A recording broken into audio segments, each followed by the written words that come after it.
I'm not an adrenaline junkie. I'm not an adventure seeker. I'm none of those things. I was there with a very, very definite agenda, just to prove, to show people, not to force people, but just to make this a fact that, if you do have any ideas that vegans are weak or can't sustain performance or can't operate in over endurance, I can, and you can too if you choose to take this lifestyle.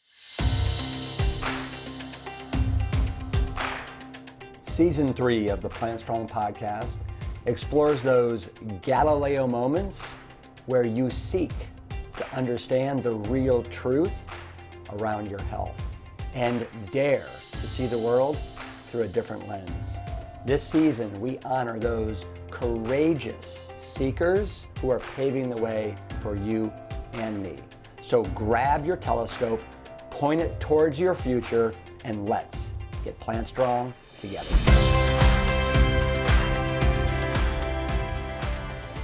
Our 10th anniversary Plant Stock celebration is online and on sale. Grab a friend and join us virtually from September 8th to the 12th as we honor all the progress that's been made over the last decade with the science, with the food, and with the movement as a whole. It is nothing short of phenomenal what has happened. This will be the perfect way to invite that family member who desperately needs a green leafy intervention to come take a drink from the fire hose and learn everything they can about the why and the how of Plant Strong living. And in honor of our 10th anniversary, and as part of my mission to reach as many people as possible with the good news about plants, group tickets are just $10 a piece when you buy 5. $10 gets you access to life-changing information to help start or strengthen your Plant Strong journey.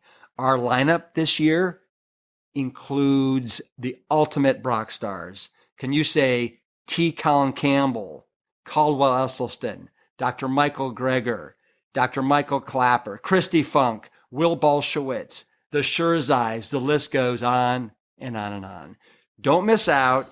Visit plantstrong.com/plantstock to sign up today. Hey everyone, this is Rip Esselstyn, the host of the Plant Strong podcast, and I've got a really special episode for you today. This may be the most remarkably authentic conversations that I've ever had with another person on the podcast. And this conversation is with Fiona Oakes. She and I talked for about 90 minutes. And if you're willing to listen to all 90 minutes, I think you'll understand exactly what I'm talking about here. Fiona gives absolutely everything she has to the advocacy work that she's doing for the animals at the farm sanctuary she runs in the UK called Tower Hill Stables Animal Sanctuary, and across the globe, including satellite sanctuaries in Afghanistan and Russia. And she's one of the premier runners on the planet. She is now in her mid-50s. She has 4 Guinness Book of World Records. She is the fastest woman to run a marathon on all 7 continents. She has a PR in the marathon of 2 hours and 38 minutes. She's run marathons in both the North Pole and Antarctica. She has done the Marathon des Sables, which is a 156-mile run through the Sahara Desert. It's completely self-supported. She's done that 3 times. There's actually a documentary that was made about her called Running for Good, and I highly recommend that everybody watch. But she is the hardest working woman that I have ever encountered. She wakes up at 3:30 a.m. every day to feed close to 600 animals. She goes to bed at 10 p.m. and in between there she finds time to run 100 miles a week. She typically eats 1 meal a day in the evening. She doesn't have time for bathing, so she takes a very quick shower. She really seems to thrive on suffering and pain, which you'll understand when you listen to this episode. And she does everything for the animals and to spread the vegan message, and for us to lead a cruelty-free life. I am convinced that by listening to this, it will make you and all of us more compassionate and better humans. So thank you, Fiona Oakes. I loved this conversation, and I so admire the fantastic work that you are doing. Thanks. Fiona Oakes, I want to welcome you to the Plant Strong podcast. It's an absolute pleasure to have you on season 3 of the show.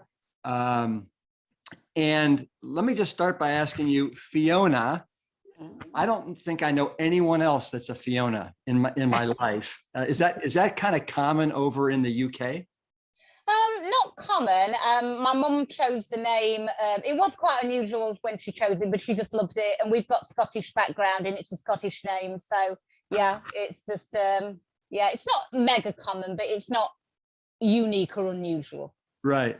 I think the only other time I've heard Fiona is in the Shrek movies. I think the Princess Fiona, right? Oh well, yeah, there you go. I'm not quite a princess, but yeah, I am a Fiona. Yeah. Well, so your story is so remarkable. I know that you are so kind of modest and humble and unassuming that you don't, I think, maybe see what other people see in the amazing work that you do, and you're running for the advocacy of the animals. But you literally are like running for the lives of animals. And the farm sanctuary that you started in the late 1990s. I have no idea, in 2021, how many animals do you have on the Tower Hill Stables Farm Sanctuary? There are about 500 altogether. We've got cattle, sheep, pigs, horses, goats, obviously chickens, geese, swans, peacocks, turkeys. We've got the full remit of menagerie, so to speak. It's hard work. It's always been my passion. I don't even see it as hard work, actually. I mean, I famously get up at 3:30 in the morning, and I have done for decades. And I go out there, and every day it's a joy to be out amongst them. That's why I live. That's why I breathe. That's all I do. It's all I think about. Yeah. So 3:30 a.m. What if you're getting up at 3:30? What time do you go to sleep at night? Well, I usually say I go to sleep when I finish my work. Probably on average around about 10 p.m. I don't need an awful lot of sleep. I really don't. I get about probably 5 hours, 5.5 hours a night of quality. I don't rest in the day either. My day is full on. And indeed, when Keegan came to make the film Running for Good, I think he was kind of skeptical. Is this really, is this really what happens? And it is. It's just, there's so much to do. But I kind of thrive on work. I'm a very disciplined person. I think that the discipline that I get through my running helps me with my day-to-day life as well. But I see every task as an opportunity to achieve a little bit more and do more for the animals. And I also feel very, very blessed that I'm able to continue doing it.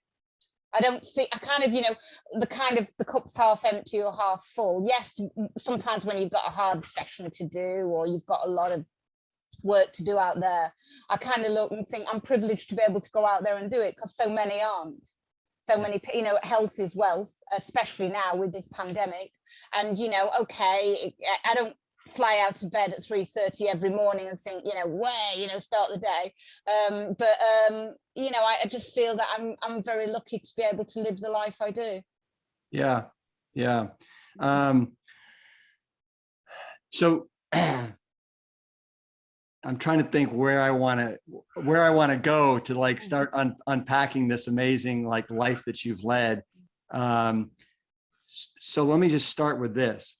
So the whole premise around season 3 of the Plant Strong podcast is asking people to help us identify what was their Galileo moment. So your moment when you were kind of looking through that telescope and you saw the truth as far as like, wow, you know what? I want to live a cruelty-free life. I want to be vegan. And that has kind of defined and informed your life's work and your life's path. But when did that start for you, Fiona? It started, honestly, it started before I can even remember it starting. I have to rely on my mum's information. She said I was a very headstrong child. She could see I was different, very different to my sister. Never really interested in what you would call conventional toys or conventional play. It was always all about animals from a very, very small child. Total rejection of eating meat. From probably 2 or 3 years old. It didn't even want it on my palate, my plate. Didn't want that. Didn't know why, just rejected. And then probably when I was 4, 5, 6 years old, started to ask kind of questions of my mum. Where do other products come from? You know, why does the chicken give us her eggs? And I was very lucky in that my mum chose to inform herself and then allow me, if you like, to follow this lifestyle. It was a reaction against cruelty. It wasn't a decision. I was too young to make a decision, and I wasn't familiar with the word vegan. I was familiar with the principles behind veganism, in terms of the fact that I just didn't want to harm animals. I've always seen any animal, anywhere. Geography is not important to me, never has been when it comes to animals or people. I see them as my extended family, and much as I would not want to hurt another individual, a human individual, I would not want to hurt another animal. And that's the honest truth. I mean, at the minute, I'm quite concerned because I've got a small rescue in Afghanistan, in Kabul, which I'm very, very concerned about. And we've been running that for over 2 or 3 years. I've got another little rescue in Russia. I don't see geography when it comes to animals. I just see animals that need help. And if I can in some way assist, I will. The animals at the sanctuary here, I don't consider I own animals in the conventional way. I'm very blessed to have them as my companions and them to be around me, and fortunate enough to be able to care for them. But honestly, I see us all as a global community of sentient beings, whether we be human or animal. And that's how I've always been. I can't remember feeling any different. It's actually integral to my soul. I think I am completely normal in terms of, and I am completely normal for me. But yeah, people do think the lifestyle is unusual, if you like. Less so now, because this is like, you know, in the early 1970s, in a small, sleepy town in Middle England. I come from a very, very kind of working class background as well. I mean, I don't come from some sort of kind of bohemian kind of alternative background, very conventional, in that my mum was a music teacher, and then her lifelong ambition was to be a nurse, and she went nursing when I was probably about 10 years old. And my dad was in the mining industry. He actually was a miner. And during the 1980s in the UK, that industry was decimated by the government. So my dad was like on strike a lot. So we had no income coming into the house on my dad's side. We were completely reliant on my mom. And this was before a time of furlough or food banks. We were advised as a family that if we needed food, we would go to a soup kitchen. And that was for a whole year. As I say, I mean, I don't see myself as a victim because of that. I think it's probably made me stronger. And I honestly feel that I'm very blessed to live in a country where there was aid for us in terms of a soup kitchen. I didn't find it in any way degrading. There was aid out there and there was food out there for us. It is, I just see what I do as very normal. I kind of think everyone's got like 500 animals and runs marathons in deserts and the North Pole or wherever they might be, and gets up at 3:30 in the morning and truly believes in what I believe in. It's hard. It's really, really tough. I don't think I'm nothing special. And that's kind of my message to people. I am nothing special. Really, I am not. If I can do this just through self-belief, grit and determination, anyone can achieve anything. And I'm so keen, let's put aside, let's not exploit our differences to divide us. Let's celebrate our similarities to strengthen us as a global community. And that's what it's all about for me. Yeah. Yeah. Well, I think in order to have that grit and that determination and that work ethic that you described, you kind of have to find that passion in your heart that drives you. And once you find it, it probably makes it a lot easier to get up at 3:30 and work until, 9 o'clock and all that. But it's still, to me, there's something so remarkable about the physicality of what you do day in and day out, the mental fortitude that it takes to do what you do day in and day out. The fact that it sounds like you hardly ever get a break. And if you do have a break, maybe it's when you go and do a race or something like that. Yeah. Right. Yeah, that's about right. Yeah. And then, but then what happens? Do you then like ask Martin, your partner, to toe the line back at the sanctuary, or do you have a bunch of volunteers that are jumping in and helping? I've got people here that obviously help and oversee when I'm away, I don't actually go away that often, to be honest with you. I mean, that's the thing with my running that I think is the most unusual thing when people ask me about my running.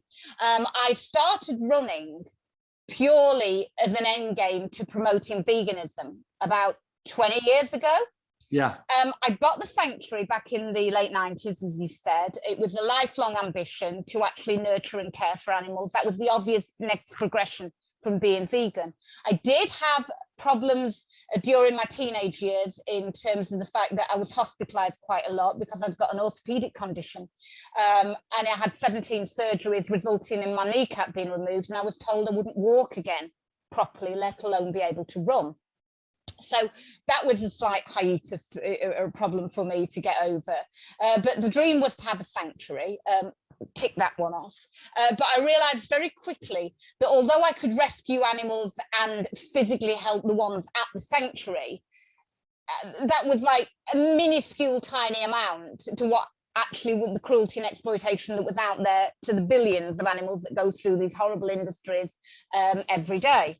So I kind of thought, at this point, well, I'm strong, I'm fit, I'm healthy, I'm like a firefighter, I'm kind of, I'm physically doing like all this work at the sanctuary.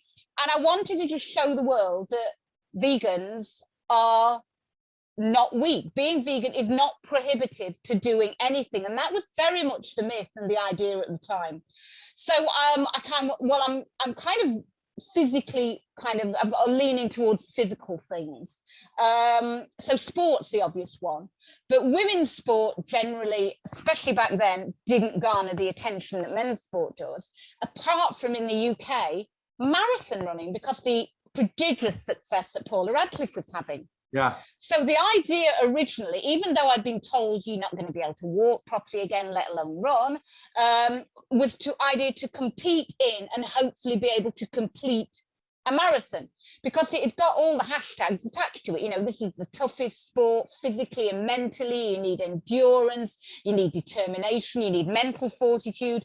That's what I was trying to prove vegans can have, So I thought, okay, I'll just enter a marathon and see if I can get round, and obviously I did. 2 years later, I was actually running. Let me stop you for a sec. How did you do in that first marathon? I ran 3:12. You ran a 3:12. Did you train appropriately for it? Did you? No.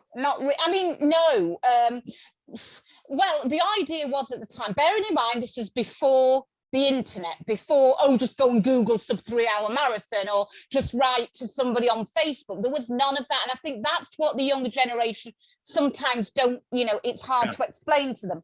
I kind of tell people, this isn't exactly prehistoric times. I wasn't battling Tyrannosaurus rexes to get around, but it's kind of before they can actually remember. So if you wanted to contact someone, you got to have their address and write them a letter. You've got to have their phone number to call them, that sort of thing on the landline.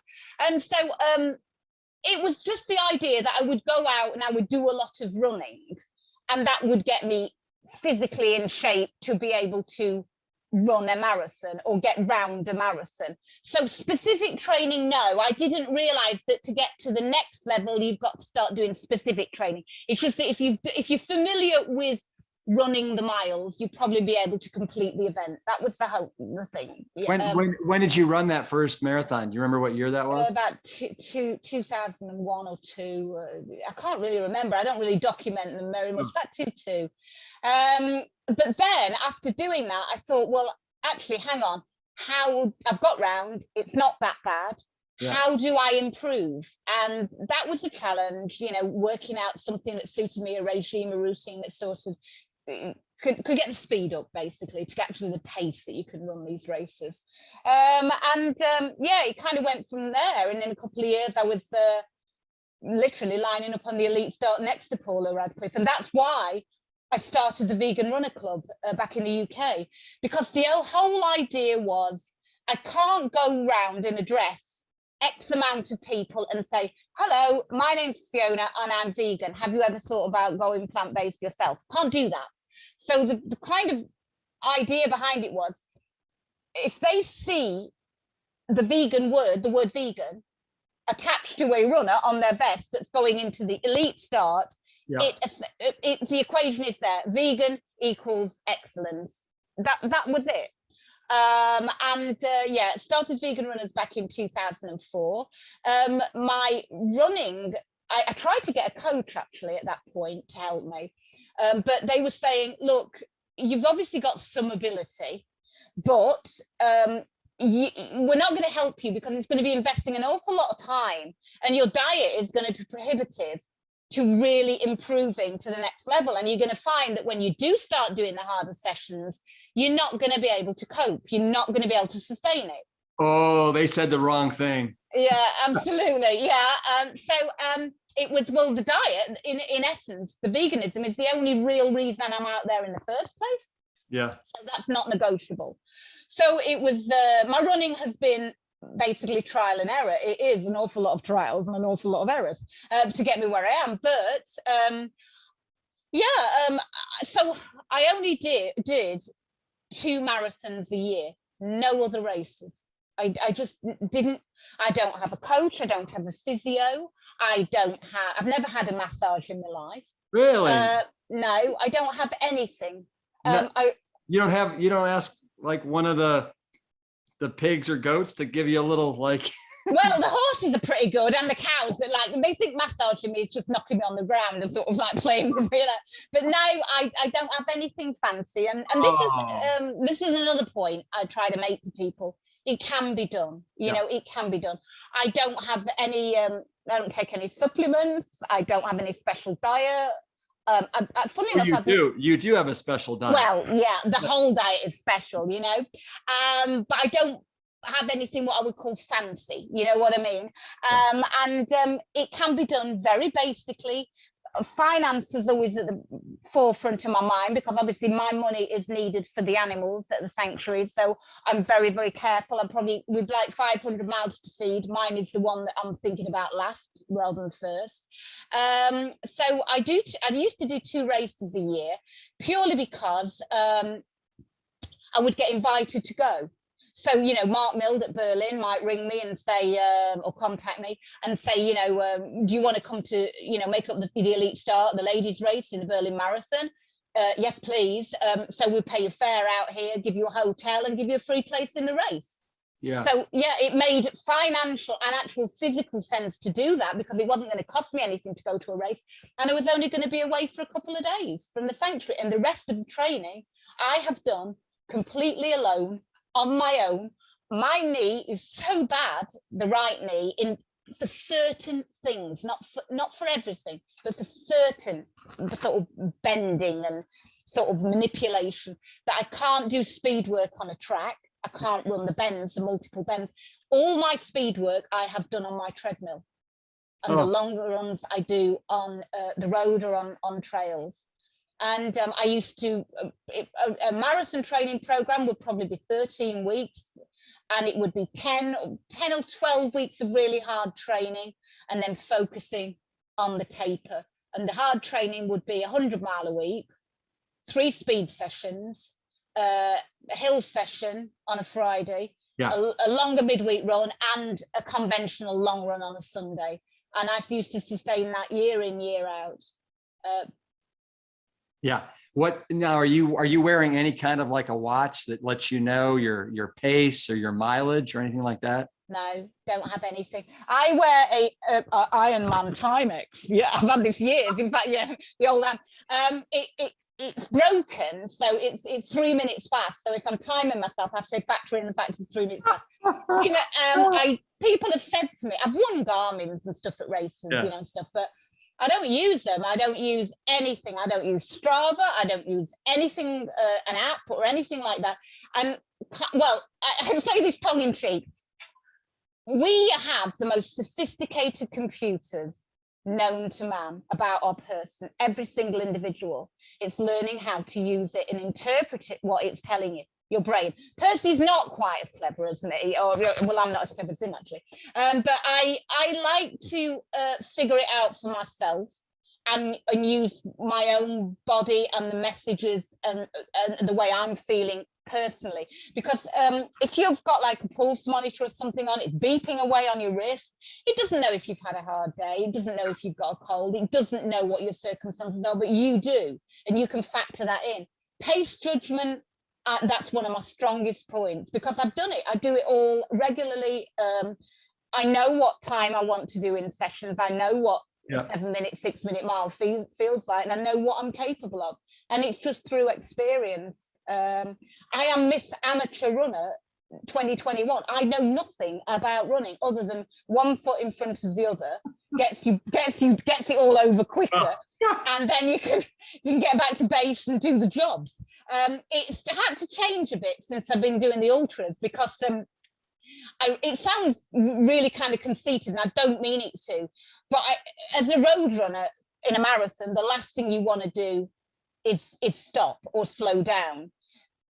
In an ultra race, you've got to factor that in because you can't run 100k without stopping at a checkpoint. You can't do 250 odd kilometers across the desert without stopping at checkpoints and adjusting if there is a problem. Yeah, I mean, it's a laugh a minute, me. I mean, I went with my running. The only thing that really gets me out the door is the lack of time, in terms of the fact that I know that time is very, very limited. And if I'm going to sneak out for a couple of hours, it's got to be when the animals are done and then I come back. So yeah, other than the time that I'm actually hunting around the house for something which resembles a pair of socks or something to go running in, I don't actually think about it too much. And when you get to races and everybody's going on about UTMB points and this, that, and the other, and I'm kind of sitting there in the background, sort of not knowing what they're talking about. Yeah. I don't get too involved in it otherwise. I don't overthink things. I am very, very raw. Well, that's all beautiful. And I love the fact you're just putting one foot in front of the other. And you've put one foot in front of the other as a runner, and you've got, is it 3 or 4 world records? I've got 4 world records. 4. Yeah. Okay. Yeah. Do you know what they're in? Yeah. I'm the fastest woman to run a marathon on every continent. Okay. And every continent and the North Pole. And every continent and the North Pole in days elapsed. And I'm actually the fastest woman ever to run a half marathon in an animal costume. Oh, what kind of costume were you in? A cow suit. Ooh. And I'd got a little bit of downtime. I'd come back from an ultra stage race, and I'd got a few weeks kind of twiddling my thumbs, nothing to do. And I thought, do you know what? I kind of fancy doing a road race. To qualify for the London Marathon, you've got to run a certain time. Yeah. And I thought, well, how do I kind of combine a few things? So I thought I'll run in my cow outfit, try and break a world record running as a cow. and run a qualifying time for London dressed as a cow. And I remember it was in summer, and I was searching hard for a race which would actually qualify for Guinness, because it's got to be aims, it's got to be like, all accredited, and you've got to have people with you, and it was kind of difficult to do. So I picked the Midnight Sun Marathon in Tromsø in Norway. And I'm setting off in my cow outfit, taking my cow outfit over there. And my mum said, "Are you sure this is a good idea, Fiona?" And I'm thinking about it as I'm going. I'm thinking, no, I'll be fine. I will be fine. So long as it's not windy, cold and raining, which it's obviously not going to be at the Midnight Sun Marathon in Tromsø in the middle of summer, I will be fine. So when we got to Norway, the wind, the rain and the cold was absolutely unbelievable.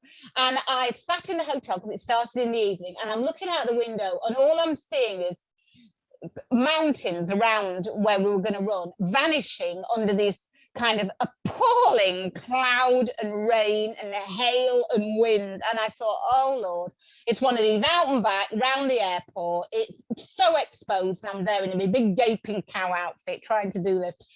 And I thought, probably, like one of those feelings at about 10k in a race, this was not a good idea. This was not a good idea, because the one thing I don't like for my bad knee, I don't like it to get cold, and I don't like it to get wet. It really does hurt when it gets cold and wet. And it got cold and it got wet, and the cow suit got heavy, but I still did it. So it was just another one of my bizarre experiences, that it makes up the life of Fiona. But yeah, so they're the world records. I am quite I say I'm quite proud of them. I'm proud of the endurance I had to do them, because it wasn't an easy ask, both logistics, financial, physical. It was really, really tough, actually. I mean, I thought that the good burgers at the Guinness, when I said I was going to do this, fastest woman at the North Pole and every other continent, I thought they'd just take my word for it, kind of thing. I'd enter races, I'd go, and I'd come back and I'd give them my times. It was nothing like that, I only decided to do the world records by kind of chance, in that I'd been running the big city marathons for a few years. As I've said, 2 a year, with Berlin, London. And I've been placing kind of highly, top 20 in Berlin, and I couldn't do any more on the road. I couldn't do quicker than 2:38. I just couldn't do it. So I was not getting... 2:38, just to stop for a sec, 2:38, that's like 6-minute pace. Yeah, that's 6-minute pace. I mean, that's remarkable. So I mean, you're pretty pleased with the 2:38, yes? To be honest with you, people ask a lot of the time, what's the hardest race you've run? Yeah. And they expect it to be, oh, it's Marathon des Sables, oh, it's the North Pole Marathon. It's the fast road races. To get your time down from 3:12 to sub-3 is a big ask. Sub-3 to sub-250, bigger ask. Sub-250 to sub-2, the gains are so marginal for the extra effort that goes in at that level. And I couldn't do any more than that. I knew I couldn't do any more than that. So then I looked to move on, mix it up, or just walk away and do something else. So then I looked at going around winning marathons, breaking course records, bearing in mind I wasn't doing this for me. I was doing this to promote veganism.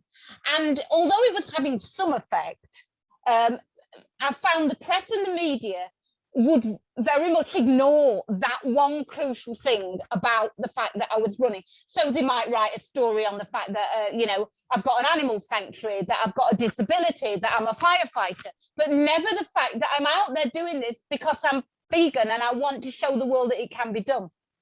So yeah, then I went off and I won marathons and I broke course records or whatever.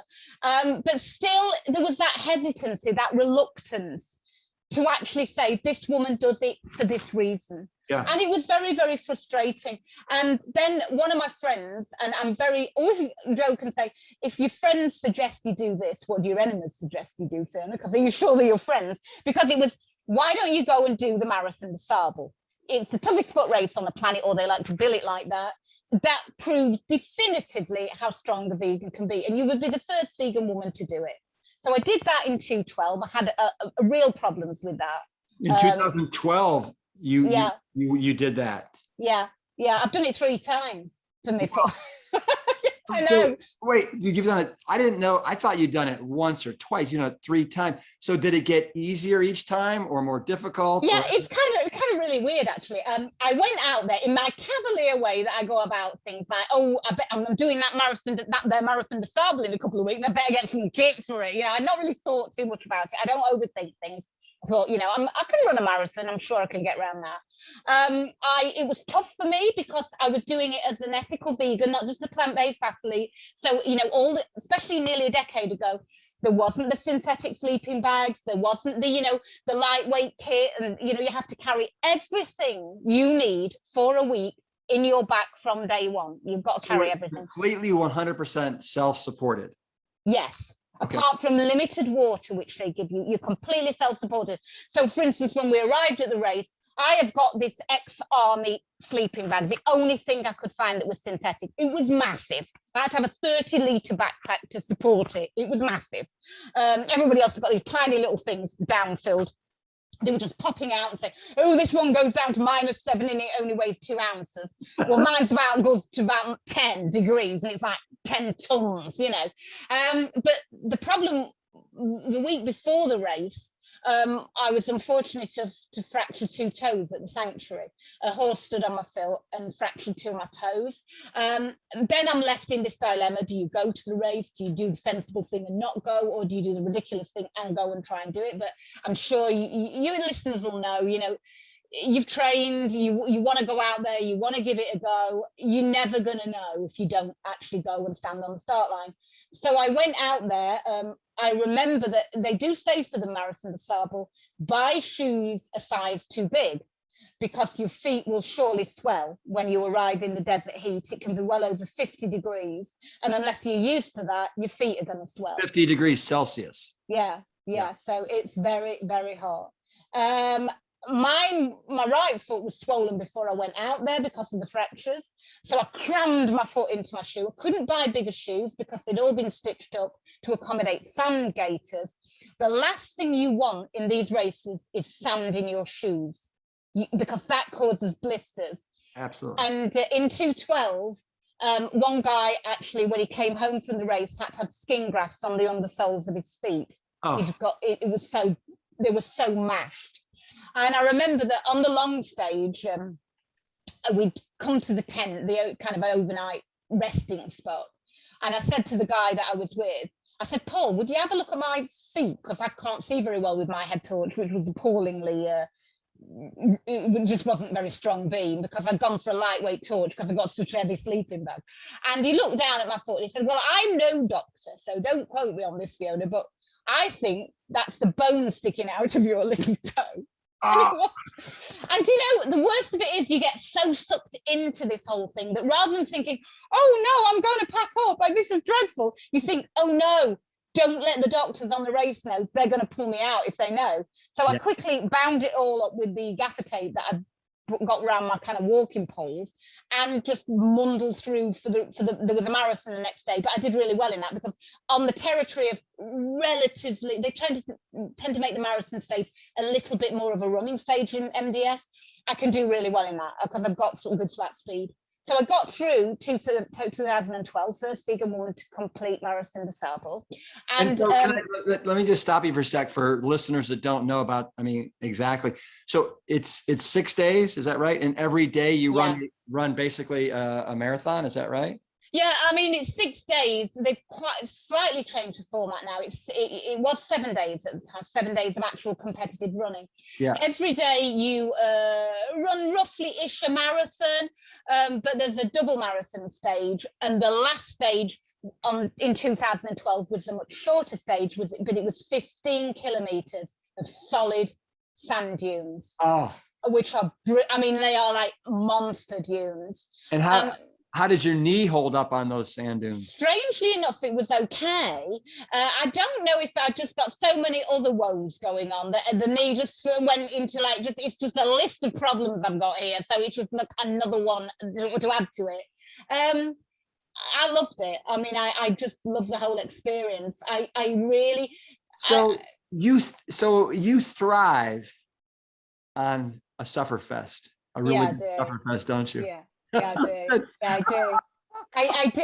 Yeah, I do. Yeah, yeah. It's probably my. I think that I know I have no talent for running. So you've got to exploit what abilities you have got, and I do have an ability to push myself very hard, almost flipping it like you're enjoying it because you know it's actually improving your ability to get to the end game, which is actually do your best for the animals. The better runner you can be, the better race result you can get, the better you can promote the reason you're actually out there in the first place.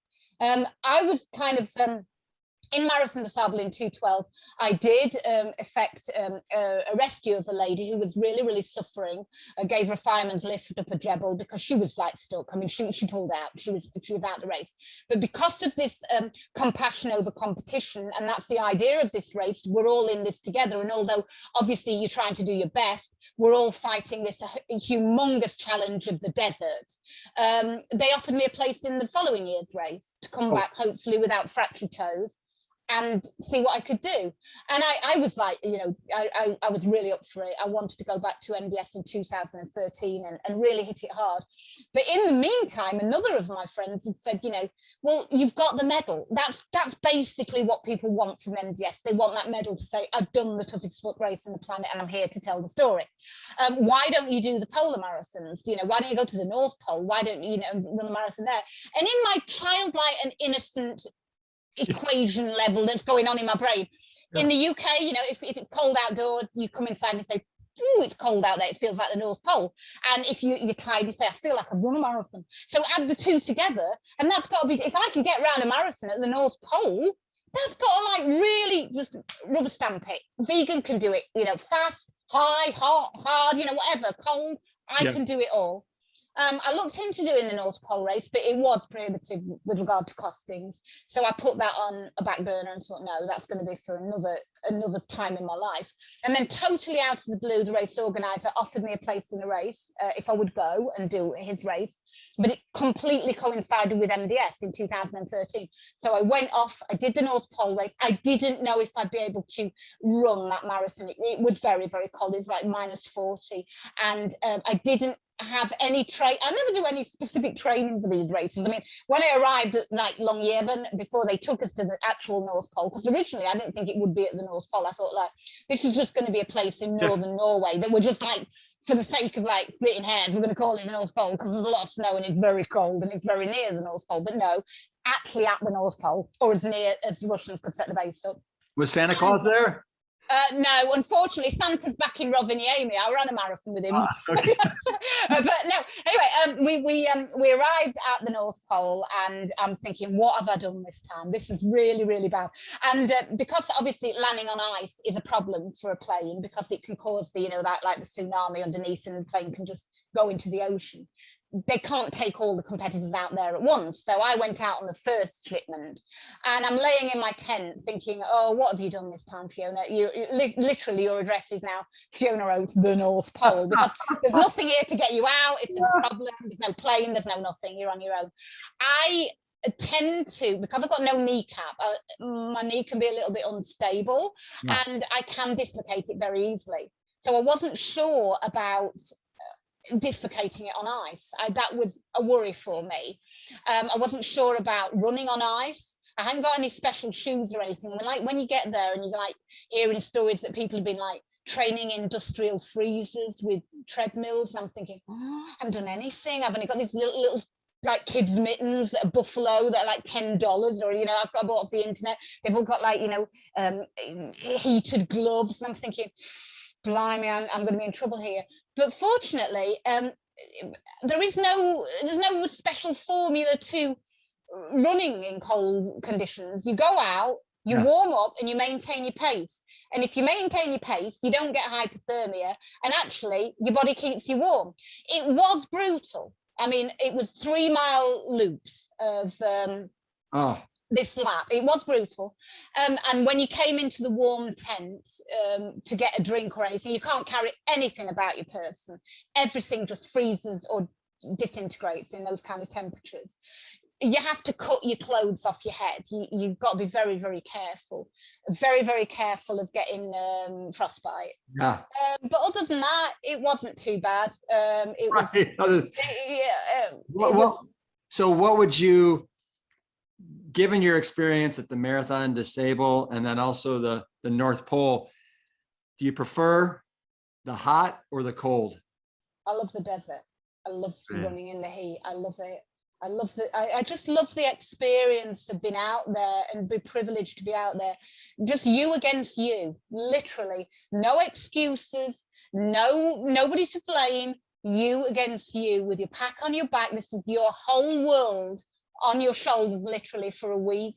I just realize now I love the experience of handing over all the gadgetry.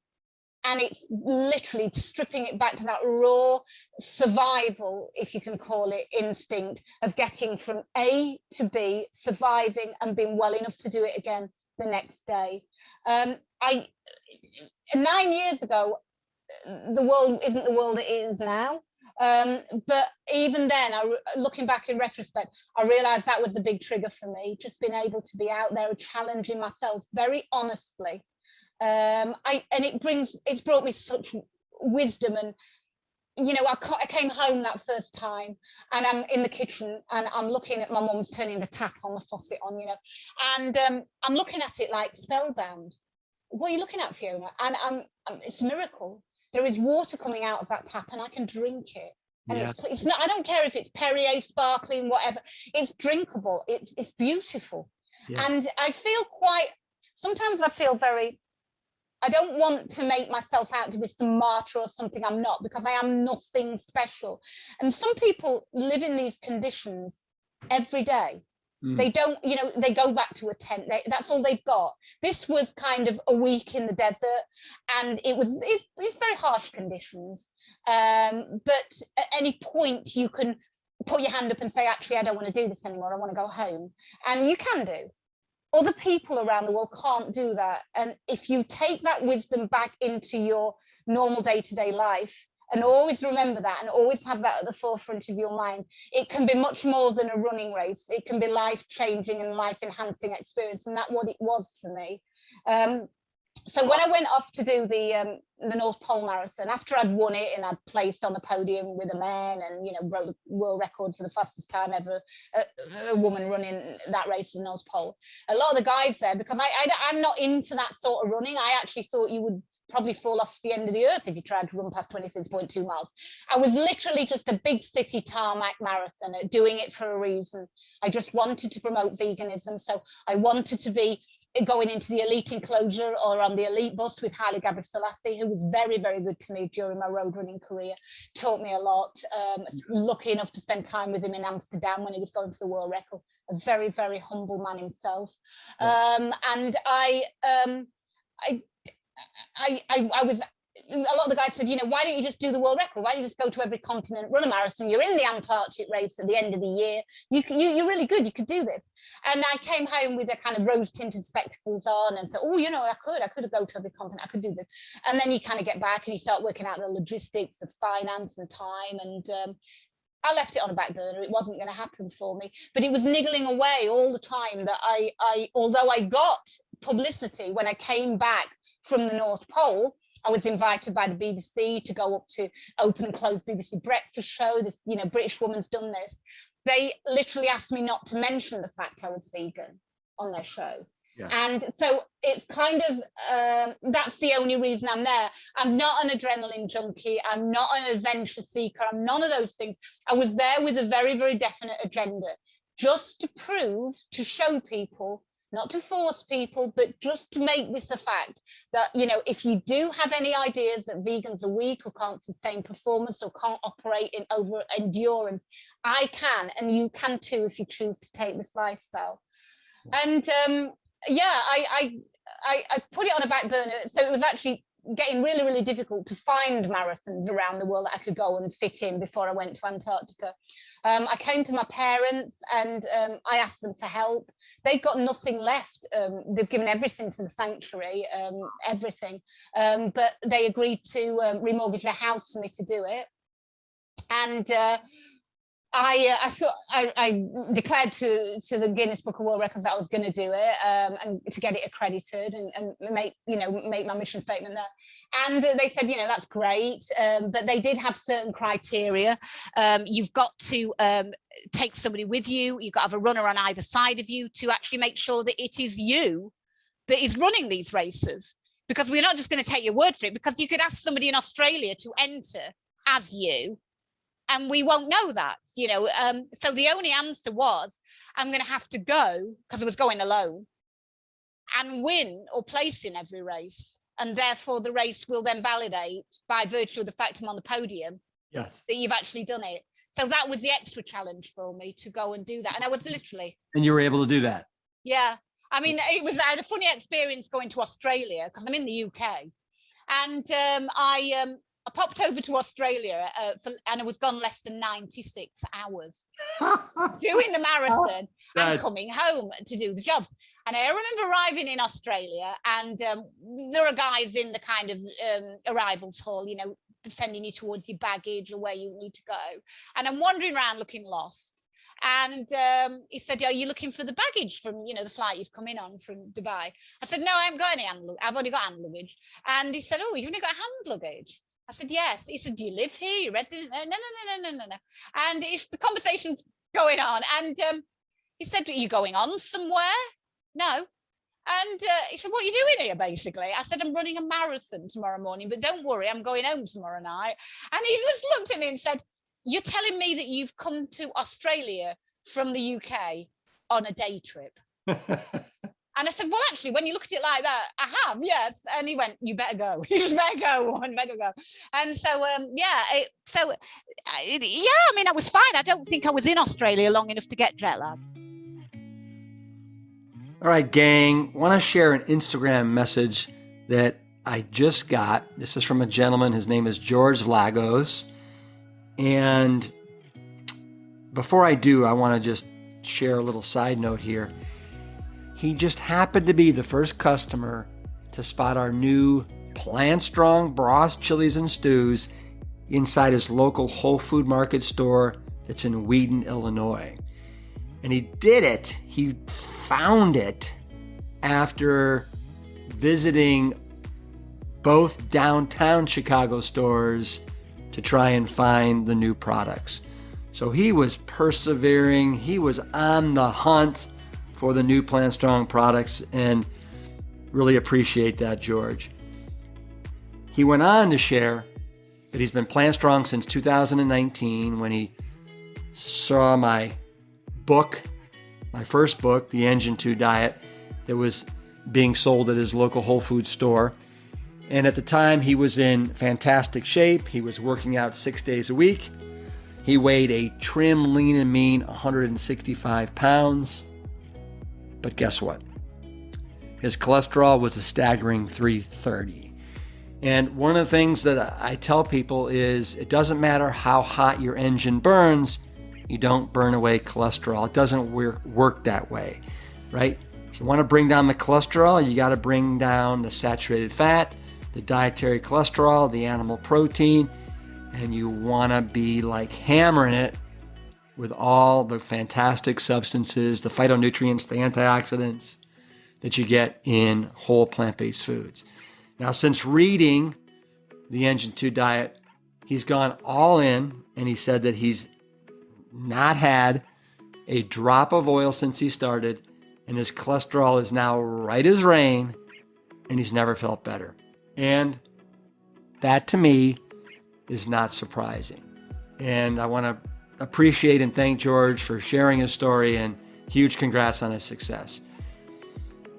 Now, everybody that's listening, I want you to hear this.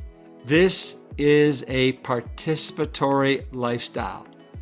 This is a participatory sport, meaning anyone that's out there listening, you can achieve these results not by listening to podcasts and not by reading books, although it's helpful, but by engaging with the lifestyle.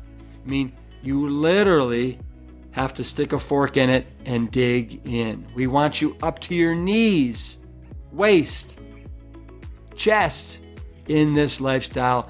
And I promise you, you won't regret it. So, kale yeah to George and keep it plant strong. Thanks. Now, let me ask you, so you've done the Marathon Disables, you said 3 times. When was the last time you did it? 2017, when Keegan made the film. Wow. In 2014, when I'd done the world records, I'd exceeded what I'd said I was going to do. I went for 1 world record and I broke 3 because I got to run quickly as well. And the media again ignored the fact that I was vegan. They didn't want to do a story on it. They didn't want to push it because I came back from Antarctica. I won the race there and I did really, really well. But it was coming up to Christmas. And there was a lot of advertising in papers for the turkey and all the kind of clotted cream filled food or whatever they sell. And they actually said, we rely on our advertisers for funding. We are doing a lot of adverts for the supermarkets, Aldi and Lidl, which were trying to break into the mainstream market that's usually for Tesco and Sainsbury. And they said, we're not going to do a story on something which basically is flying in the face of what we're advertising. And it really broke me, actually. I couldn't get the interest because of being vegan, if you like. So in 2014, I went back to Marathon des Sables and just wanted to run it for myself and enjoy it. Yeah. I was doing that. In the first 3 stages of the race, I was right up there with the top women, sort of placing in the stages. But one of my tent mates, a guy called Mike Julien, had leukemia and he was on chemotherapy. And he was really struggling. I know he came back from the 2nd stage in tears. I mean, every stage was taking me about 4 hours. He was right on cutoff at 11 or 12 hours. Oh. And he said, I can't do it. I cannot go out there again knowing that I've got the long stage to do on day 4. I can't do it. I can't be out there on chemo and everything. So I said, look, Mike, if you want to do this race that badly, because in 2012, I've been in a similar position. I'd got the broken toes. I desperately wanted to do it for a reason. Mike wanted to do this race to prove that having cancer didn't define him and it wasn't going to define other people. You can do anything. I said, if you can get through tomorrow, which was just about a marathon stage of 40K, and you come back and you want to do the long stage, I'll chuck my race and I'll stay with you and I'll get you around it. And I must confess, I went flying around that day and I really did enjoy it. I mean, the idea when you get back to camp in MDS and you're one of the first runners back, and it's quiet and you've got time to, it's a beautiful experience. And I was over and above fit enough to be able to be enjoying it.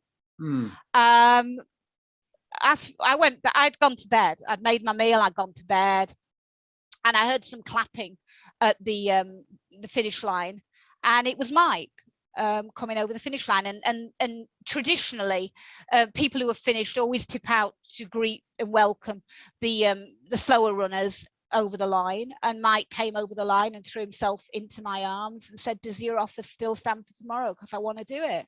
Oh. And I just said, let's hit it. And we stayed together and I got him through it. And people say, do you regret it? Because you were really, really highly placed. I went on to do very, very well in the marathon stage the following day, but I'd blown it. I mean, I'd been out there hours with him. Literally really struggled, even remembering to take his chemotherapy. No, I don't regret it, because my reason for running is not just about winning, it's being about the best I can. And that being the best you can is being the best person you can in that moment. It's not necessarily about being the quickest. It's about doing your best and what is best. And that was definitely the best thing I could have done for Mike. Is Mike still alive? Yeah. Yeah, Mike's still around. Yeah. Wow. Yeah. You made it through. That's fantastic. Yeah, he made it through and he really enjoyed it. And he actually, after getting through, he was just frightened about being out in the desert alone. And it is kind of scary. They do say MDS is probably the safest, most dangerous thing you can do. You're always monitored. You know what I mean? There's always somebody going to pick you up. I mean, in 212, we had to let the flare off because somebody had a heart attack next to us. And he went straight to Casablanca Hospital. He was put in an induced coma and he was let out, it was for 3 days. And then he was okay. So there is a security net around you, but they allow you and encourage you to push yourself to your absolute maximum. Yeah. Mike's still around. I'd love to just take a second and talk about your nutrition. So being plant-based, being vegan, right? I'd love to know, like, what do you eat on a daily basis when you're, at home on the farm sanctuary for breakfast? Are you like oatmeal porridge or sweet potatoes? What does that look like? And then I want to know, like, in the Marathon Disables, what are you eating there while you're racing to, feed yourself? Do you want me to tell the truth? You want the truth? No, I don't. Yes, of course. Right. Okay. The truth is, I only eat 1 meal a day in the evening. I never snack at the sanctuary. I never eat breakfast. I never eat lunch. I eat 1 meal a day in the evening, and that is the truth. And is it a big meal? Is it a big meal? No, I don't eat copious quantity. I don't eat what people imagine I eat. I really don't. And also I eat very basic foods like, chickpeas, beans, rice, carbohydrates. I eat oatmeal. Yeah, it's got to be cheap because I've got this sanctuary. I'm not asking people to feel sorry for me. I've got a lot of animals to consider, and I consider them before myself. I remember when I was at a big international race in Russia, I was there with the Kenyan athletes, and it was just before the Sochi Olympics. And we were being really feted, and there was a press conference, and after it they'd laid on a lunch for us. And I said to one of the Kenyan guys, he said, "Are you coming to lunch?" I said, "No, I don't eat lunch." And he said, "Why is that?" And I kind of toyed with the idea of telling him, and then I kind of said, "Well, I only eat 1 meal a day." And he just looked at me and said, "Oh yeah, the warrior diet." And I kind of went, "Oh yeah, the warrior. Yeah, that's what it is. Yeah, the warrior. Now, intermittent fasting. Yeah, I'm a champion of it. It just fits in with my daily routine. You know what? In MDS, I can honestly say, you never think about food. You are never hungry. Oh well, I'm not anyway. I know, and that's the main fear when people go. They've got like a 30-kilo pack full of food. I'm going to need loads of food. When you actually get out there, you never actually think about it. I don't eat breakfast. I really don't want breakfast. I get up. I do everything wrong. This is the point. I do everything wrong. I drink coffee and tea. I don't have this mega kind of. I mean, people have asked me keto or paleo. I don't even know what they mean. I just eat what I eat. You don't want to know what those mean. Yeah, I just eat what I eat, and I do what suits me. I do hydrate well. That's very important. Very hydrated all the time. But how long have you been eating in that manner where you're eating 1 meal a day? 25 years. 25 years. Yeah, probably. I mean, it started. I mean, I used to work in London, probably longer than that, actually. I used to work in London. I used to train, I used to race bikes. And it was bums on seat kind of job. It was like, you got to be at your desk by 7:30 in the morning. And it was one of those jobs that it was merchant banking. You might not leave till 4 o'clock the next afternoon. It was really highly charged. Again, before you could send documents online, you've got couriers cycling around London with bags on and that kind of thing. You were waiting for documents, sitting at your desk waiting for information to come in to type it out. So I kind of used to train in the morning, used to get up, train, go to work, be there at 7:30, full on charge day, eat my meal when I came home, and I found it really worked for me. I'm not a food person. I don't, having said I'm not a food person, I don't want to sound like some sort of, Miss Goody Two Shoes, because I'm certainly not that. But I have reflected on, people do find it kind of strange. I'm very disciplined. You never get me. Nothing breaks my routine ever. I never don't hit the goals I want to achieve, whether it be with a sanctuary, whether it be whatever I'm doing. I'm hardcore. I When it comes like to that. yeah, I You really like am hardcore hardcore. in a kind of Percy Bear way. I am very hardcore, but I don't. I'm very lucky. My mum and dad live with me. That's a blessing. They still live with me. Yeah, my mum still does all the cooking. Yeah, Do and they? Yeah. Do they? Are they just so proud of what you've done with your life? My dad is just like a bit, oh, it's a bit of a whirlwind. Yeah, he just doesn't, he's just like, what's she going to do next? My mum always said that she's not kind of proud. She's kind of humbled, and she sometimes feels bad for actually giving birth to me. If that sounds strange, because she thinks that the life I've chosen for me has been too hard. She does carry guilt, honestly, for that. But she's fearful of me because I push myself to the maximum every day. That's the only way I know how to get through a day, is to push myself. It's always been the same. But with regard to the food, I eat seasonal, I eat local. We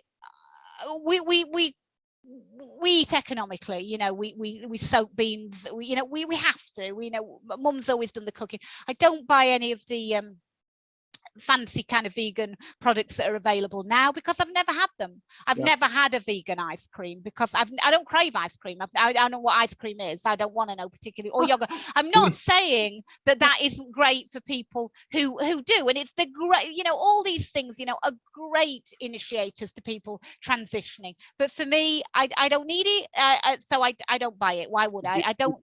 Yeah. So do you have more of a savory tooth than a sweet tooth? Yeah, I do. Especially in the desert, when you go out there and you think, oh, I'm going to need all this. And it's just, your taste buds just completely change. So, I mean, I've sat in the desert, and I know you kind of guilt in yourself. I know you should eat something for breakfast. So I take these little 50p, really cheap flapjack bars, like 480 calories. You walk around the supermarket before the MDS and you go in, Mom, what about those flapjacks? Are they vegan? Yes. How many calories? 370. Oh, put it back. There's not enough. And people in supermarkets are kind of, ooh, I don't want that. It's too many calories. You're like literally walking around saying, how many calories has that got in it? Oh, yeah, put some of that in. I need more calories, But I've sit and looked at like one of these little Mar Baker flapjack bars for about an hour, trying to stomach eating it, like working with this for an hour, and I can't get it down. I just don't crave it. You do lose weight. I lose about 10 kilos in the desert. Wow. So that's about 22 pounds. Yeah. What about, do you ever experience bonking? Have you ever experienced bonking? No. I'm very well trained. For instance, in wow. In a marathon, in any marathon I've ever run, I only drink water. I never take on anything but water. My mentality is, if you don't train with it, don't race with it. Yeah. I realize now, I have literally gone from the gut with this. I've never had any advice with my running, as you can probably tell. Any coach would have gone, no, you're gonna die. But I'm not gonna lie, some of the training sessions I've done, running, I've gone out crying, because I think, not in pain, just in the fact that, can I get through this? Am I going to be able to mentally, it's pouring down with rain, it's freezing cold. I've got 28 miles to run on the road. I've got nobody with me. It's going to have to be mind over matter. I've really got to force myself for this. I train with kind of a semi kind of, not dehydrated, but I don't indulge myself when I'm training. I make sure that I'm well prepared for absolute race conditions where I can function a little bit dehydrated. You're going to be dehydrated in a marathon if you're extending yourself, and you're going to certainly get some level of dehydration in the desert. So when I train, I don't carry water. What gym are you a member of where you do your weight training and all your strength training? The gym of Tower Hill Stables. It's actually a treadmill. Yeah, I don't go to a gym. You need to start getting memberships there for people that can also strength train. Yeah, well, I mean, to be honest with you, to be quite frank with you, I'm kind of built like a brick, you know what. I am very big on the upper, very defined, very lean on the upper body. And people say, do you do weight training? And I'm kind of tempted to say, yes, but I don't. I don't do any, but bearing in mind, I was working out, I probably carry about a ton of food a day to the animals every day. I've got to manhandle these bags all the time. Very physical, looking after cattle, looking after horses, you know. I also firefight, so I'm, you know, unrolling and rolling hoses. So I live a very physical lifestyle. Can we talk about that for a sec? So you're a firefighter. I used to be a firefighter. Yeah. Where and how long have you been a firefighter? Quite a long time. I joined the fire brigade because I was out running. It's retained. We work a retained service here, as well as the whole time there is a retained for local communities. So you're on call when needed rather than sitting in a station, you know, waiting. I think in the US, I was in Antarctica with a lady who said certain parts of the US work the same system in rural communities. So are you paid? Is this paid or voluntary? It's paid. Okay. But it's not paid on it, you know, kind of, you paid on the amount you need to do with a retainer, if you get my drift. So I'm running along and a man stops next to me, winds his window down and said, "Oi, you look fit. Have you ever thought about becoming a firefighter?" And I looked at him and thought, not really. It's not what I think about I must do the shopping, see to the animals, become a firefighter. It wasn't like that on my list. But he said, "Look, you look fit. We're really struggling to get local recruits who are fit enough to join the brigade. Come down and see what you think to it." Went down to the local station and of course fell in love with it. Yeah. It's, you know what I mean? I was the only woman in the whole division. It was, you know, back in the day, 20 years ago, it was not, you know, the thing that women were doing. Again, I went for my induction course and there was a little bit of a situation where we were on the drill ground, we were rolling hoses, and the tea lady brought out a tray of tea with milk in it. You know, I obviously don't drink milk, and I kind of took a rain check, but you know, the sub officer kind of persisted with it, and I just asked for a glass of water, and he said, "Look, why don't you just drink the tea? She's made it." And I said, "Well, I don't. I'm a vegan." And he literally pushed his face right into mine and said, "The last one of those we had down there lasted 3 hours here. Just remember that." But he was a man. And I thought, all right, we'll check this vegan woman out because she ain't going home. And I passed and I got in, and it's just, you know, I am more physically bent, you know, in terms of I enjoy that kind of rough, tough stuff where a lot of women don't, perhaps. I don't know. But this is just me. I don't define as anything. I define as Fiona, me. This is what I do. So I got the physical lifestyle going on. So I don't really weight train. I do a bit of core strength, you know, press ups and stuff like that, but nothing much. And I train on my treadmill because I can't run on a track. Yeah. So what are you doing these days? Do you have any motivation to do any more racing? How much longer do you want to be a firefighter? Well, I've took a rain check from that at the minute because I'm running for England next month in the 10K and the half marathon. And then I've elite qualified for the London Marathon. So I'm off on the elite start in the London Marathon. I was entered in Marathon de Sable as well, but that coincides with London. And I think with travel arrangements as they are, it's going to be a challenge, you know, with the quarantining and all that, getting back from Morocco. So I'm going to go try and break a world record for age group in the 10K. What's your age group? 50 to 54. So I've got to run under 36 minutes. So I'm on pace for that now. 36 minutes for a 10K. Yeah. So I'm hoping to run about 35 something, which is well, I think, within my compass. Wow. And then the half marathon and then London. So I don't know what I'm going to do in London because I'm on the elite start. I'm obviously not going to run 2:38. So I had thought about just trying to break 3 hours in my cow outfit. Yeah. So, you know, that would, you know, bring publicity to the cause which I run in the cow outfit, to bring attention to the cruelty of the dairy industry. What does the cow outfit, doesn't that make you overheat?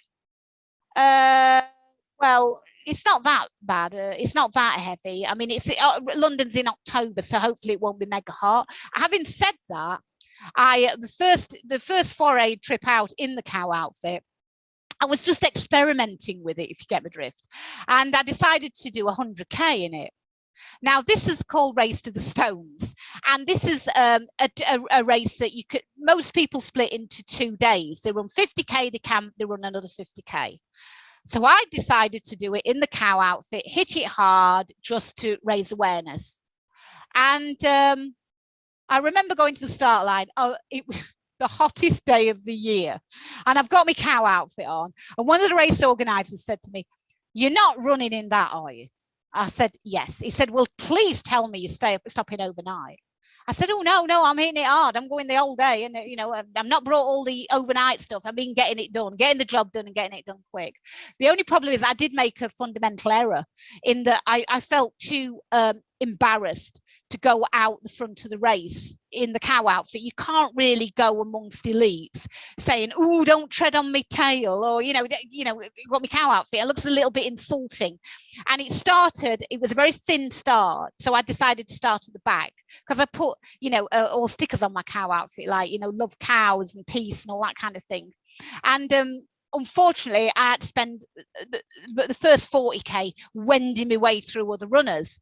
I did have an accident in terms of the fact that at 15K a bloke fell on me because I don't think he liked the idea of running behind a cow. Right. We were going through a very thin wood, and he tried to get past me and push me over. And I kind of semi-dislocated my knee. So I got like another 85K to go on this really bad knee. And I asked the doctors at the next checkpoint, "Would you please put some of that kinetic tape on this bad knee because it's really bad?" And they took one look at it, and the doctor said to me, "You haven't got a kneecap, have you?" I said, "No." He said, "I'm not taping it." He said, "I'm going to do you more harm than good. If you want to carry on, you're just going to have to carry on like you are." And I thought, okay, I'll carry on for as long as I can. I was more worried actually when I got knocked over about Percy because I lost him. So I'd spent time looking for him. He'd fallen out my little bag.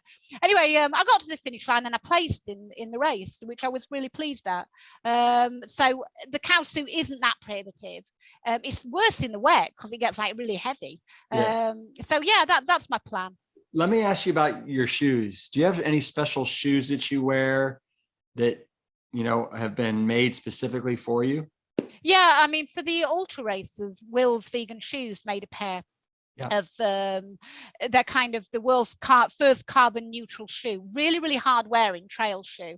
They're from Will's Vegan Shoes, and I actually wore them in the Atacama crossing, and a lot of people's shoes got really beat up in there, but mine were fine. In fact, I was actually considering wearing them again for MDS, but I sort of better not because you're never quite sure of the integrity after a week's race.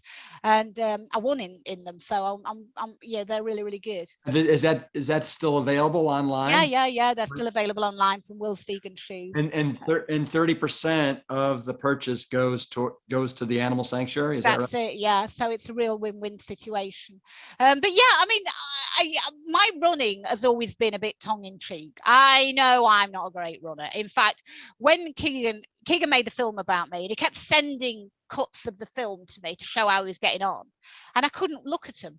I mean, who wants to look at themselves on a big screen? Who wants to see this? I don't want to see myself. It's bad enough looking in the mirror occasionally, but catching a glimpse when you walk past the mirror. But I mean, honestly speaking, who wants to see the self on screen? And I remember Keegan called me out to Los Angeles for the film premiere because Rich Roll had narrated it and all this kind of thing. And Rich came over to me and said, "Oh, great film. You must be really proud of it." I said, "Don't know. I haven't seen it yet." And he said, you haven't seen it? I said, no. I was going to do the old kind of, when the credits got rolling at the start, drop something in the cinema. And then about an hour later, I found it. Oh, I missed the film. But he wouldn't let me. So he kind of dragged me down to sit next to him at the front of the cinema. And I kind of had to kind of compose myself and think, Fiona, how bad can this be? You've got all the gear on, you've got all the setting, Keegan's a really great cinematographer. It just can't be that bad. And then I saw myself and I thought, it's that bad. It's that bad. And I realized that I limp when I run and I look atrocious. And when I was in Amsterdam running a marathon there, I was really fortunate to be able to spend a lot of time with Haile Gebrselassie. He invited me to go out running with him. It was fantastic. And I'm kind of running at the back of their training group. You know, they're having conversations, trying to talk to me. My eyeballs are literally on my cheeks, hanging out, you know, trying to keep up at their kind of training pace. And I realised my feet are on the ground enough to have run with talented runners, and I know I haven't got any talent. So I realise I've got to exploit the things that I have got in terms of, like I say, I do train very, very hard. I couldn't imagine ever hurting or being cruel to another living creature apart from myself, and I can really pace myself. Well, what I think, you are such a beautiful soul, and I love that there really is no hidden agenda here. It is, you are doing this 100% for the animals, and there's no, it seems like there's no stopping you. And you know, so many people I think are so, you know, there's part of me that sees what you're doing and it's like, oh my gosh, there is somebody out there that is giving up everything for the animals. I mean, I had a couple of weeks ago, I had Gene Bauer on the podcast, you know, Gene from Farm Sanctuary over here in the States. And, you know, he said something really beautiful, which is, you know, collectively, by not adapting this lifestyle, right, this cruelty-free lifestyle, and kind of burying our heads in the sand, it's almost like we are losing the best part of us as humans, which is our empathy, right, and our compassion. And so you have that in spades. I just can't imagine. Do the animals show you love for everything you're doing for them? I mean, do you feel like they know that they're in a special place? And I think they know they're safe. And there was another little film made about me by two friends, and it was like spontaneous questions. And John said to me, if the animals could speak, what would you want them to say to you? And I said, well, I know what I wouldn't want them to say to me. I wouldn't want them to say thank you for giving them what is rightfully theirs. For me, being blessed with the opportunity to be able to help them is enough. And you know what, although the lifestyle is extreme, it is exhausting sometimes, but I honestly feel honored to be able to do it, and they are giving me back so much more than I'm giving them. The animals show me love by their behavior towards each other. I like the animals here to be kept in as natural environment as possible. In other words, in terms of releasing them back to each other, I don't expect to anthropomorphize them or for them to behave like mini humans. I want them to be able to be free to be themselves.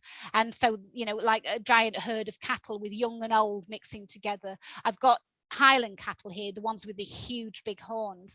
And there is a little story that a few months ago, I was asked to take in by a farmer another Highland steer, a boy cow basically, that literally was living in a herd, but it was a herd of all the cattle were his own age, and he was very intimidated by it. He kept escaping, and the guy was thinking of having him put to sleep. He said he needs to be in a natural herd environment. He said, you're the only one I can source in the country. Would you consider it?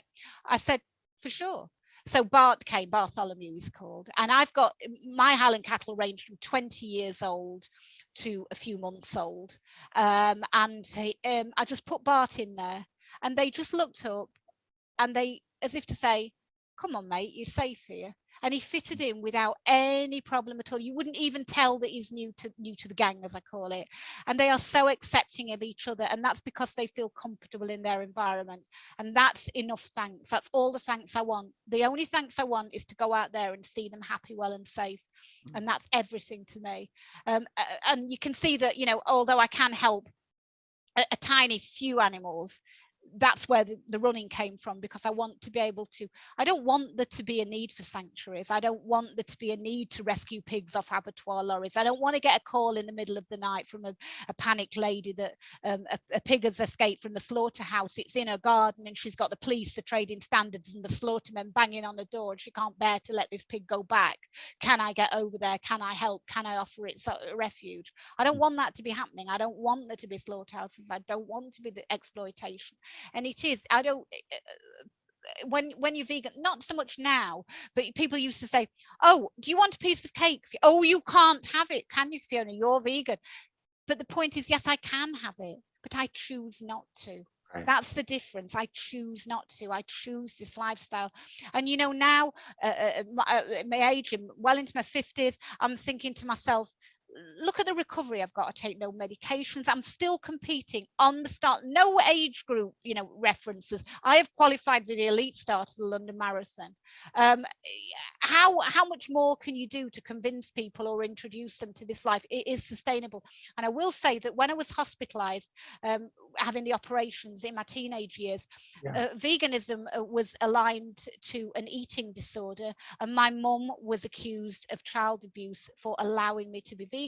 And she said the cruelty would be if I lied to my daughter now or refused to accept this is the person she is in later years. That would be the cruelty involved. There's no cruelty in allowing her to be vegan, allowing her to follow her heart, allowing her to do what's right.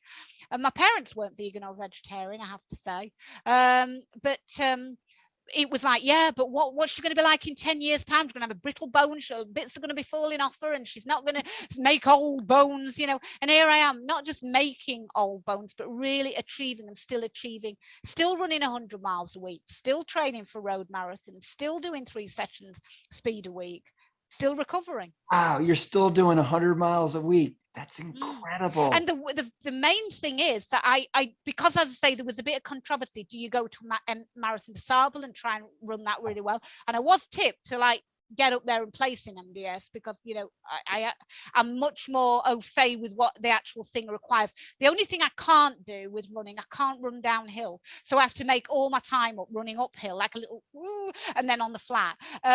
Descending is difficult with my knee. It's really hard. But I kind of will, how do I train for MDS and just in case a road marathon? So I went back to my road running program, because if you're running for an elite road race, you're running about 100 miles a week, you're putting the miles in, but I have to put the speed session in to be able to get the cadence and to be able to get, you know, the sub 3 hour. So I've just done my speed session. It was particularly brutal. Oh my gosh, are you done running for today? Are you No, I've got another recovery run to do tonight, so I've got an hour. So what are you gonna do? Are you gonna wear a headlamp? It probably won't be quite dark enough for a headlamp, but yeah, I will take a head torch and some reflective clothes and just go out and do the recovery runs. I actually enjoy it. The running is time for, you know, during the pandemic and the lockdown in the UK, things become quite confrontational and quite kind of supercharged, everybody anxious and fearful, not knowing what's going on. I've elected to spend my time rather than with confrontation, more contemplation, you know, thinking about things. And my running time is that time, not when my eyeballs are hanging out on the treadmill and I'm really pushing hard, but more in the evening when I'm out and there's nature and I can hear the birds or the wildlife. That's what I like to think and plan for the following day and realize how absolutely blessed I am. Yeah. Do you ever watch Netflix? No, I don't really watch too much TV. I mean, do you like to read? You like to read? I like to work. I like to work. I kind of was trying to explain to Keegan and say, I don't really enjoy the conventional way of enjoying myself. Right. What do I do for downtime? I'll come and write to my, you know, try and think about some, you know, way of raising funds for my sanctuary in Russia. I'll you know, at the moment, obviously, we're trying to help my friends in Kabul. You know, and that's another point I make with the diet. I don't fixate too much on my diet but I do realize I'm very, very lucky that I don't live with food insecurity. I know there will be a meal for me. I know that there aren't bombs flying overhead and I'm not frightened for my life. I sit down and I consume food that's prepared with love, with the love of my family around me. They're very important things I do believe that people overlook. And I realize also that there, you know, people are always on this unattainable treadmill. If I buy that, if I have that, if I do that, I'll be happy. But I realize my biggest lesson is to tell people, life won't ever be perfect. That's not wrong. That's just part of life. There's got to be bad for there to be good. They've got to be ups for there to be downs. You know, that's just a natural cycle of life. There will be perfect moments within life, and they come from the most unconventional places, and it's learning how to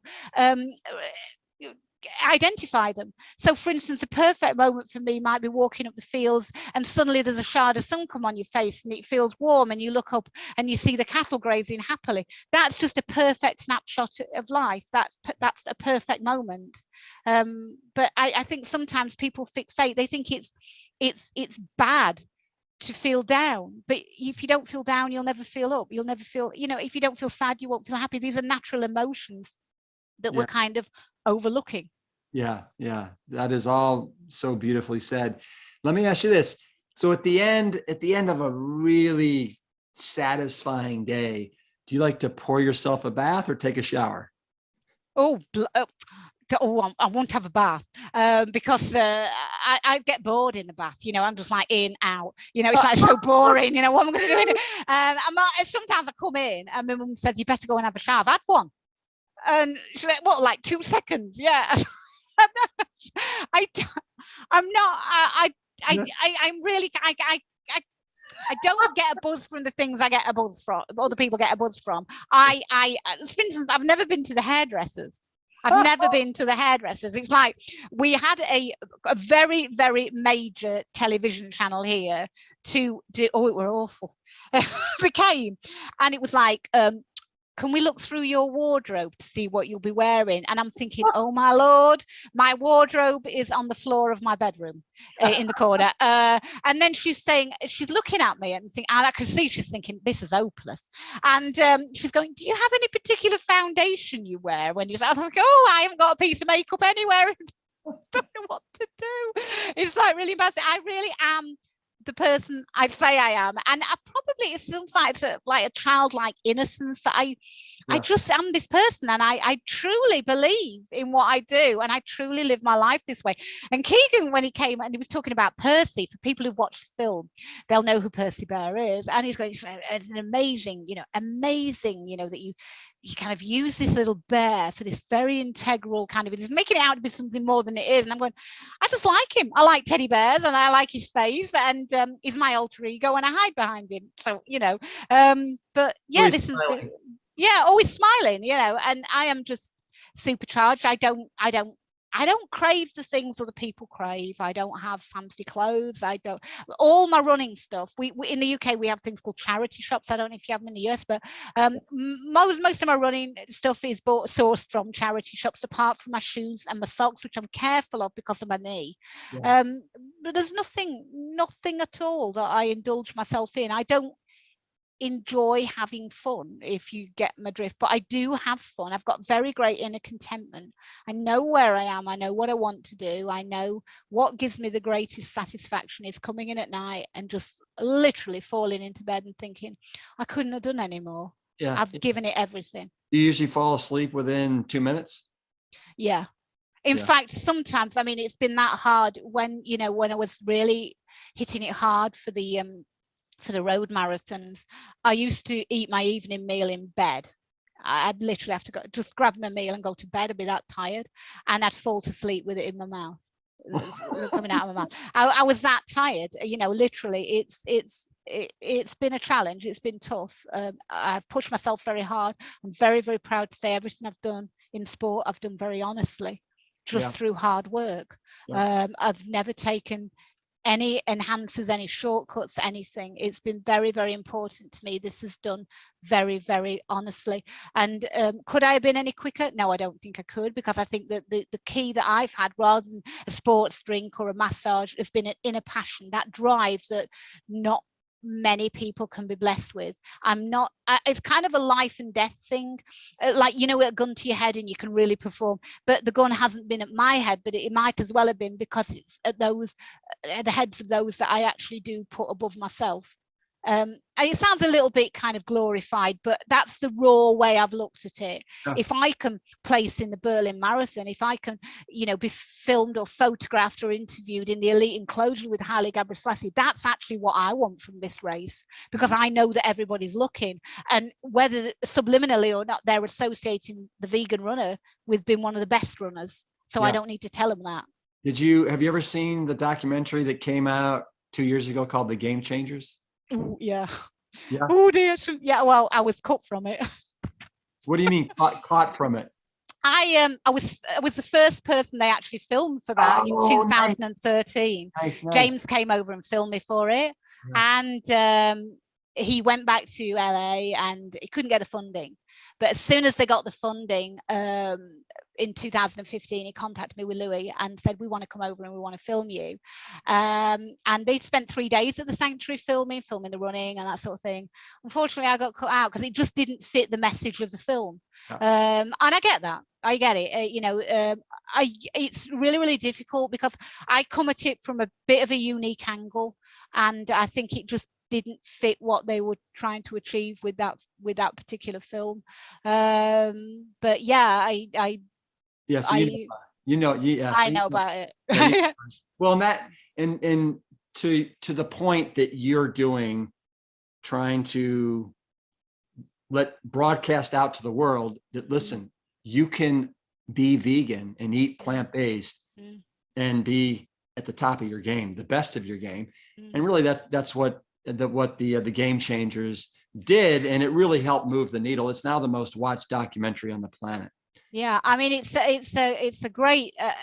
You've got to appeal to a certain audience. You've got to know your audience, and to be honest with you, no one person is going to change the world. There isn't one formula to change the world, and I do realize that my message is a little bit specific. For some people, don't want to live like this, and I fully accept that. This is a path which has chosen me rather than I've chosen it, if you get my drift. So what I don't really care whatever triggers someone. I can't be somebody I'm not. I can't be false. I can't pretend. I'm not a flashy person. It's not a sexy lifestyle that I'm selling. It's really hard. And for some people that wouldn't trigger them to, they probably just think I was a lunatic, basically. How many different farm sanctuaries do you have or that you're a part of? Well, I've got the one in Russia that's mainly dogs, but we are proud to say that we actually got bullfighting banned in Moscow many years ago. They were intending having bullfighting, as a quirky kind of. Unfortunately, we rescued the last two cows, but they insisted on delivering them to us themselves, the people that had them, and they brought them with their necks broken. So that wasn't ideal. And the one in Kabul and one in Kiev. Wow. So I try to, people write. I mean, one of my when I was in Russia for the marathon, part of the world record, I have to say, people do ask me, what's the country you've been most welcomed in and recognized in?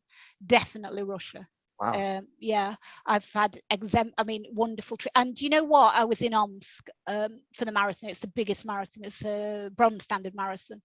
It's bigger than Moscow. And I was waiting for the prize presentation, and my friend was interpreting for me, and she was telling me that this great woman of great strength and was coming onto the podium, and there was a big crowd, and I'm thinking, wow, they're getting up there. and then they called me, and I thought, crikey, if they think you're tough in Siberia, you've got it going on, kind of thing. But at the press conference for the IAAF, when we'd arrived in Omsk, I'd only gone for a very, very short period of time. I kept going through time zones, and when we arrived eventually at 9 o'clock the following morning, the day before the race, I was so tired. I like when you want to cry, you're that tired. You just literally can't do any more with travel.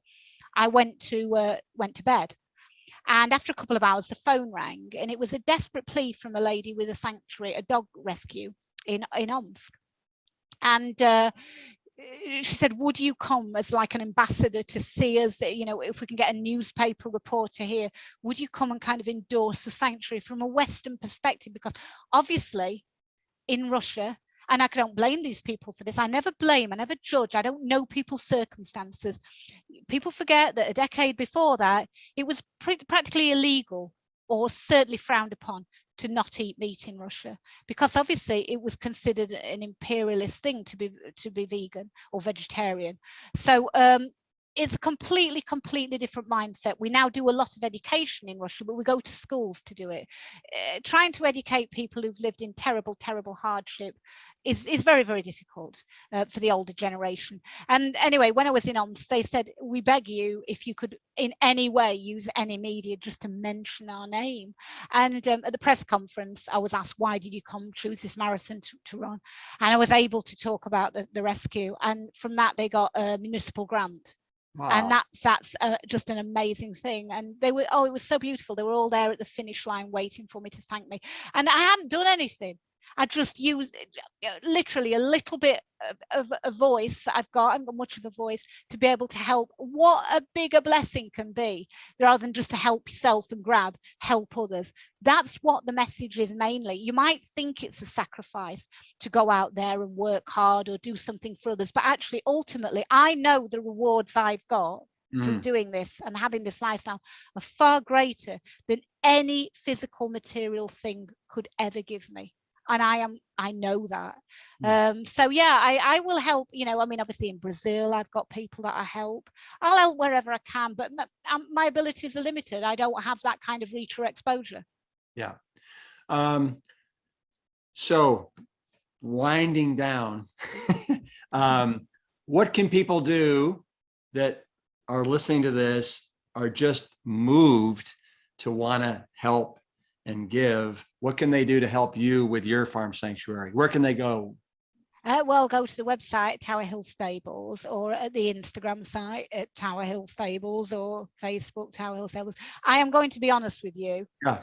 I would say I don't know. I'm not a big social media person. Percy does it all. But they can contact me online through the usual portals of Facebook or Instagram, Tower Hill Stables, and it comes up. And just get in touch, reach out. Do you know what? I feel so ashamed, because everybody always asks me how to contact me. It's Oakes Fiona at Twitter or Instagram or whatever it is. Yeah. It's not natural for me to want to ask people. I want them to go out and make a decision on their plate. When I remember when I came placed in the London Marathon, there was a beautiful image of me running up the mile alone. And, you know, I look good and I'm resplendent in my vegan runner vest, and there's a helicopter above me. And a vegan group in Sweden wrote to me and said, we are begging you, can we use that image of you? But we don't, we can't put your name on it. It's for a billboard poster. We just want that image. And I said, yeah, I don't want Fiona Oakes to be famous. I want the word vegan to be familiar to people and accepted by people. And truly, so I'm supposed to reel off all these fancy Oakes.Fiona and Tower Hill, and it doesn't come naturally. It doesn't come naturally to walk in a room and want to be the center of attention. It doesn't come naturally to go anywhere and want to take a selfie picture of myself. I truly don't do it for that. I don't care if no one ever hears of me, my name. I just want positivity surrounding this message to get out there. It's not about me, it's about the message.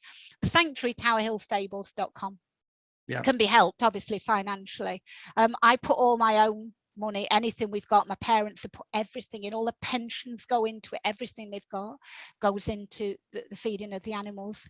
But other than that, I want you to go out there and lead a happy and healthy vegan life and respect all life, human life, animal life, and realize that we're all so intricately connected, the planet, the environment, each other. I just want us to be good to each other. And, you know, as I say, learn to live alongside, learn to, you know, rather than always fight and shout, you know, be connected and realize that we're all very, very similar. We all feel pain. We all feel the same emotions, whether you're in Afghanistan or America or Algeria. We're all fundamentally human beings. and the animals are all animals and they all suffer. So let's not make them suffer anymore. Yeah. Yeah. Fiona, this has been an absolute pleasure. Thank you for everything that you've imparted to me over the last 90 minutes. It's you do it in such a just an open, candid, Fiona, just strip it all back. Here's what it is way, and we all can learn a great lesson from you. So thank you. Thank you. I'm sorry I'm not more professional. I'm sorry I'm not more, but this is just who I am, and I never wanted to change. I wanted to be who I, keep it real. We need more people who are 100% authentic, and that you are. Thank you. So thank you so much, and man, get out there, have a nice evening run. I will do. You take care. Engine 2, keep it plant strong. I think that all I can say after hearing Fiona is, wow. I mean, wow. And thank you, Fiona, for absolutely everything that you are doing for humanity and for the sanctity of life for the animals. You are such an inspiration. You put it out there and are all in like nobody else. If you guys are interested in learning more about Fiona's work with her animal sanctuaries, visit the Fiona Oakes Foundation website or the Tower Hill Stables website. And of course, we'll have the links in the show notes to both at the episode page on plantstrongpodcast.com. Thank you so much for listening. I appreciate you sharing your stories, and we'll see you next time. Thank you for listening to the Plant Strong podcast. You can support the show by taking a quick minute to follow us wherever you listen to your favorite podcasts. Leaving us a positive review and sharing the show with your network is another great way to help us reach as many people as possible with the exciting news about plants. Thank you in advance for your support. It means everything. Have you had your own Galileo moment that you'd like to share? What happened when you stepped into the arena and shed the beliefs that you thought to be true? I'd love to hear about it. Visit plantstrongpodcast.com to submit your story and to learn more about today's guests and sponsors. The Plant Strong podcast team includes Carrie Barrett, Lori Kordowich, Amy Mackey, Patrick Gavin, and Wade Clark. This season is dedicated to all of those courageous truth seekers who weren't afraid to look through the lens with clear vision and hold firm to a higher truth. Most notably, my parents, Dr. Caldwell B. Esselstyn Jr. and Ann Cryle Esselstyn. Thanks for listening.